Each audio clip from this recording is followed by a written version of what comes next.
वृंदावन में तो आज भी हमारे भगवान न जाने किन किन भक्तों के साथ लीलाएं कर रहे हैं।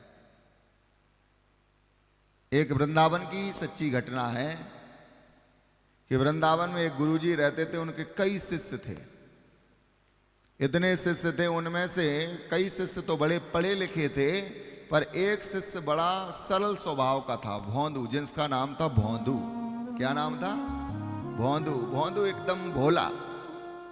गुरुजी पढ़ाते थे, बर पीणम नटवर वपो कर्णयो कर्णिकारम बिभ्रद वासा कनक कपिसम वैजयंती च माला रंध्रान वेणो रधर सुदया पूरयनो गोप वृंदे वृंदारण्यमो सुपदरमणम प्राविशदो गीत कीर्ति। गुरुजी पढ़ाते थे, कई शिष्यों को तो समझ में आता था, पर भोंदू के समझ में कुछ नहीं आता था।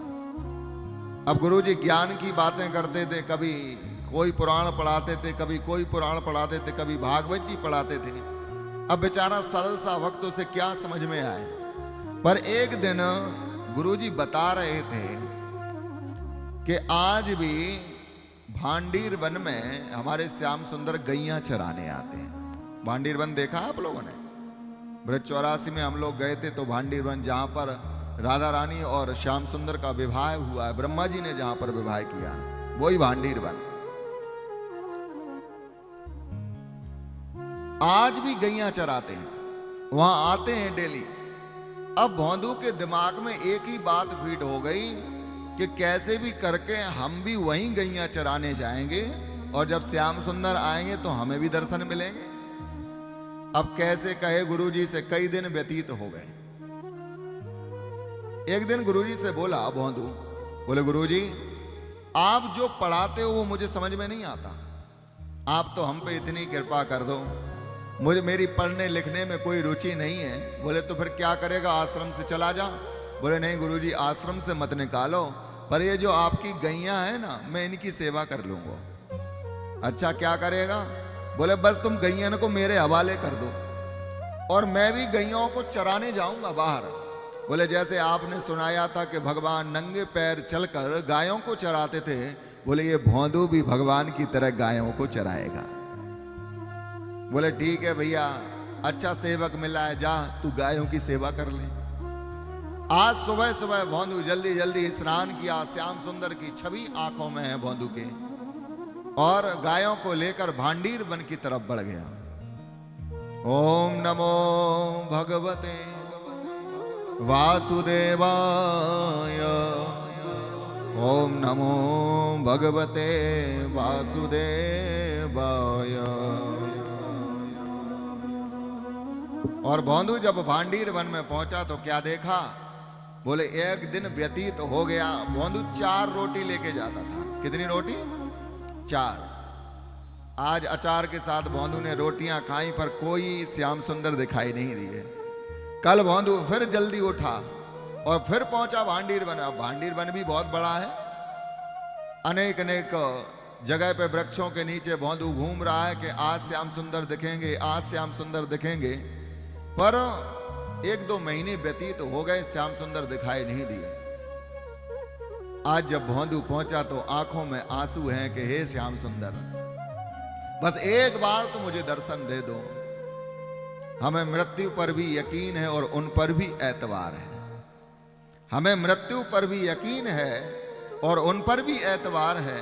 अरे देखते हैं पहले कौन आता है, हमें तो दोनों का ही इंतजार है। ये प्यारे तुम आओगे जरूर, मुझे दर्शन दोगे जरूर। और जब एक दिन क्या काम हुआ? बोले जब भोंदू भोजन कर रहा था, उसी समय क्या देखा कि 9 लाख गायों के बीच में श्याम सुंदर बंसी बजाते हुए साक्षात चले आ रहे हैं। बोलो कृष्ण कन्हैया लाल की, मदन गोपाल की। बगल से जब गायें निकल रही थी, ऐसी सुंदर सुंदर गायें, भोंदू ने भोजन करना बंद कर दिया। श्याम सुंदर बंसी बजाते हुए एक बार भोंदू को देखा, भोंदू ने सब कुछ खो बैठा। भोंदू इशारा किया, भोंदू ने थोड़ा इधर आइए। अब सरल व्यक्ति, उसको क्या मतलब भगवान से, उसको तो केवल श्याम सुंदर से मिलना है। नीचे बैठकर कन्हैया भी आए, दोनों बैठे, बोले रोटी खाओगे? बोले बिल्कुल, भूख तो हमें भी लगी है, कई दिनों से हम भी भूखे हैं, गाय चरा रहे हैं। बोले देखो 2 ही बची हैं। बोले ठीक है। तो भोंदू के साथ आज भगवान ने 2 रोटियां खाई। बोले मुझसे मित्रता करोगे? बोले बिल्कुल करेंगे। अरे हम भी तो ढूंढ रहे थे कि इस वन में कोई गैया चराने वाला, कोई ग्वाला हमें भी मिल जाए, हमारा भी दोस्त बन जाए। भोंदू कह रहे तुम ना जाने कितने दिनों से हम तुम्हारा इंतजार कर रहे हैं, 1-2 महीने तुमने निकाल दिए, आज तक तुम दिखाई नहीं दिए। बोले भोंदू तुम इस तरफ गैया चरा रहे थे और हम उस तरफ गैया चरा रहे थे। आज तो मेरा यहाँ आना हो गया, तुमसे मुलाकात हो गई और मुझे बड़ा अच्छा मित्र मिल गया। गले से लगा लिया भोंदू को। और भोंदू से कहा कि देखो हम केवल अकेले ही नहीं है, ये 2 रोटियां लेके मत आया करो, और अगर दोस्ती चलानी है ना आगे, तो एक काम करो ना, थोड़ा रोटियों की संख्या बढ़ाओ और लेके आया करो, कम से कम 8 तो लेके आओ। आज जब भोंदू 8 रोटियों को लेकर पहुंचा है गैया चराने, तो आज श्याम सुंदर बोले अकेले नहीं आए, बोले साथ में साक्षात राधा रानी भी आई हुई है। बोले राधा रानी सरकार की जय। और जब राधा रानी आई, अब बेचारे अचार के साथ सूखी रोटियां।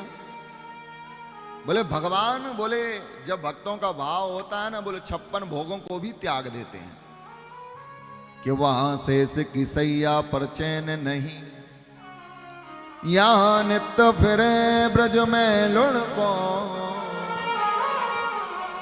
वहां 56 भोग में स्वाद नहीं, यहां सतुआ भोग लगे गुड़ को। कि भाग जा मोर ज्ञानी गुमानी धनी, यहाँ राज है बाबरे ठाकुर को। भोंदू के आंखों में आंसू हैं। श्याम सुंदर मिले, राधा रानी को प्रणाम किया भोंदू ने। पर देखो आज 8 रोटी लेके भोंदू आया था, तो 4 श्याम सुंदर ने खाई और 4 राधा रानी। बेचारा भोंदू भूखा रह गया। अब तो दिमाग खराब हो गया इसका। अरे कल ही कहा था कि 8 रोटी लेके आना, मैं 8 लेके आया हूं और ये दोनों लोग मिलकर खा गए, मुझे भूखा रहने दिया। बोले देखो आज साफ साफ बता दो कितने लोग हो। आज तुम्हारे साथ राधा रानी आ गई, कल कोई और ना आ जाए, क्योंकि गुरुजी ने बताया था कि तुम्हारी तो 16,108 है, कल के दिन तुम 16,108 को लेके आ जाओ। तो भोंदू तो रोटियां कहां से लाएगा है? बताओ, बोलना पड़ेगा, थोड़ा जोर से बोलना पड़ेगा। बोले नहीं नहीं नहीं, बस हम और राधा रानी। भोंदू ने सोचा चलो ठीक है। अगले दिन 12 रोटी लेके आए, और जब 12 लेके आए तो भगवान ने क्या काम किया, बोले साथ में राधा रानी भी आई और समस्त ग्वाल वालों को भी लेके भगवान पहुंच गए। अब तो ग्वाल वाल 12 ही लोग इकट्ठे हो गए। भोंदू ने माथा ठोका, बोले अच्छी मित्रता तुमसे की, अच्छा हम गैया चराने यहाँ आए, कल भी भूखे रहे और आज भी भूखा ही रहना पड़ेगा।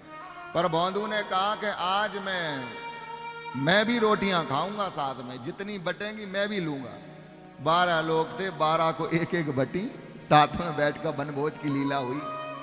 भोंदू ने कहा देखो तुम्हारी संख्या कुछ ज्यादा बढ़ती जा रही है, अब हम रोटी बनवा के नहीं लाएंगे, अब हम आटा ही लाएंगे।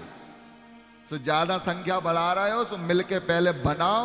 और अब भोंदू कुछ बनाएगा नहीं, कुछ मेहनत नहीं किया, बोले बैठ के खाएगा केवल। और ऐसा ही काम किया। बोले आज भोंदू थोड़ा सा आटा लेकर, दाल लेकर, नमक लेकर पहुंचा है। भगवान की पूरी मित्र मंडली तैयार थी, गैया चल रही हैं। अब कोई आटा मार रहा है, कोई दाल बना रहा है, कोई लकड़ियां ला रहा है। श्याम सुंदर खुद अपने हाथों से दाल बना रहा है, राधा रानी खुद अपने हाथों से रोटियां, और भोंदू आनंद ले रहा है। बोले बहुत हुई मेहनत, तुम ही गैया चराओ, तुम ही बनाओ और हमें खवाओ। अब भौंदू एक पेड़ के नीचे बैठकर खूब आनंद ले रहा है। दाल रोटी पवाई। आज जितना आटा लाया था बोले वो भी कम पड़ गया, मित्र मंडली और बढ़ गई। भौंदू ने कहा क्या चाहते हो, क्या हमें भूखे ही मार दोगे?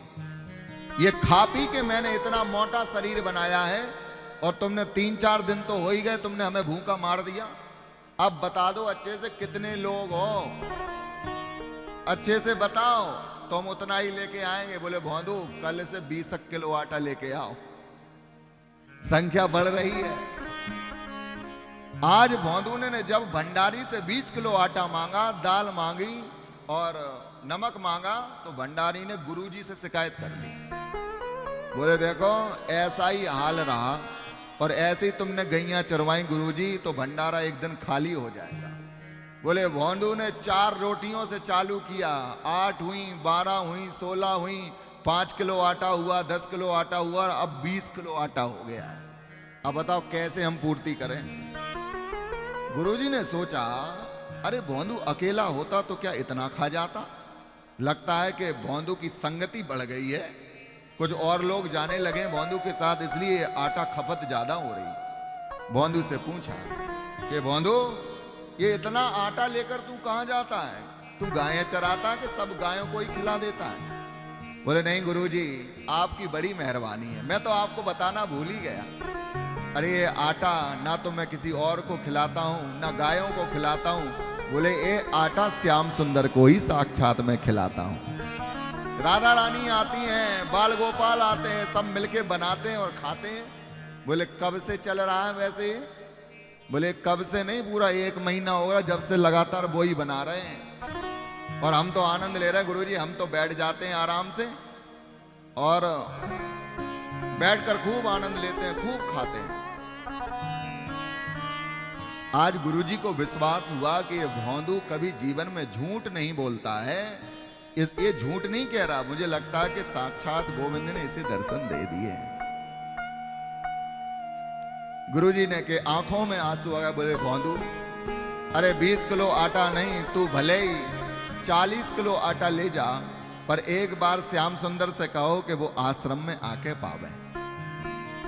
बोले गुरुजी ये कोई बड़ी बात है क्या? अरे हमारी बड़ी पक्की मित्रता हो गई, मैं जहां कहूंगा वो वहां जाएंगे। और आज भौंदू जब पहुंचा है आटा दाल लेकर, बोले सुनो आज तो यहाँ भोजन बन रहा है, पर हमारे गुरुजी ने तुम सबका निमंत्रण कल किया है आश्रम में और कल वहीं चलना है, यहाँ के इंतजार में मत रहना। गायें कुछ लोगों को चराने देना और आप लोग सब गुरुजी के पास चलना। भगवान ने कहा कन्हैया ने कि देखो भौंदू हम जो भी खाएंगे जो भी लीला करेंगे वो इधर ही करेंगे भांडीर वन में, और तुम्हारे साथ ही खाए पिएंगे। बोले आश्रम जाकर हम भोजन नहीं करेंगे और ना ही तुम्हारे गुरुजी को दर्शन देंगे।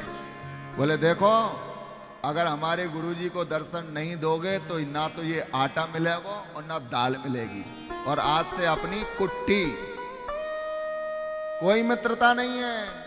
बोले क्यों? बोले ये जो दर्शन आपके हमें हुए ना उसके लिए बोले हमारे गुरुदेव ने ही हमें प्रेरणा दी, तब जाकर आपके दर्शन हुए, और आप अगर गुरुजी को दर्शन नहीं दोगे तो ये भौंदू की दोस्ती स्वीकार मत करो, भौंदू तुम्हारा दोस्त नहीं रहेगा। और भौंदू ने तो उठाया अपना आटा अपनी दाल और चल दिया। भगवान भी प्रसन्न हो गए भौंदू की भक्ति को देखकर, जाकर सीधा आज गले से लटक गए, पीठ पर टंग गए। भौंदू तू दोस्ती खत्म मत कर, तू जहां ले चलेगा मैं वहां चला जाऊंगा, तू मुझे ले चल वहां पर। और भौंदू के साथ और गायों के बीच में भौंदू चला आ रहा है और श्याम सुंदर पीठ पर लदकर चले आ रहे हैं। गुरुजी ने देखा है कि साक्षात भौंदू और श्याम सुंदर हमारे आश्रम में पधार रहे हैं, चरणों में गिर गए। बोले पहले भगवान के चरणों में नहीं, गुरुजी शिष्य के ही चरणों में गिर गए। बोले धन्य है तेरे जैसा शिष्य। बोले कई गुरु होते हैं जिनके द्वारा शिष्यों को दर्शन होते हैं, पर तूने मुझे ही अमर कर दिया, तेरे कारण मुझे ही भगवान के दर्शन हो गए। बोलना पड़ेगा, थोड़ा जोर से बोलना पड़ेगा। ऐसी अनेकानेक भक्तियां भाव निभा रहे हैं भगवान।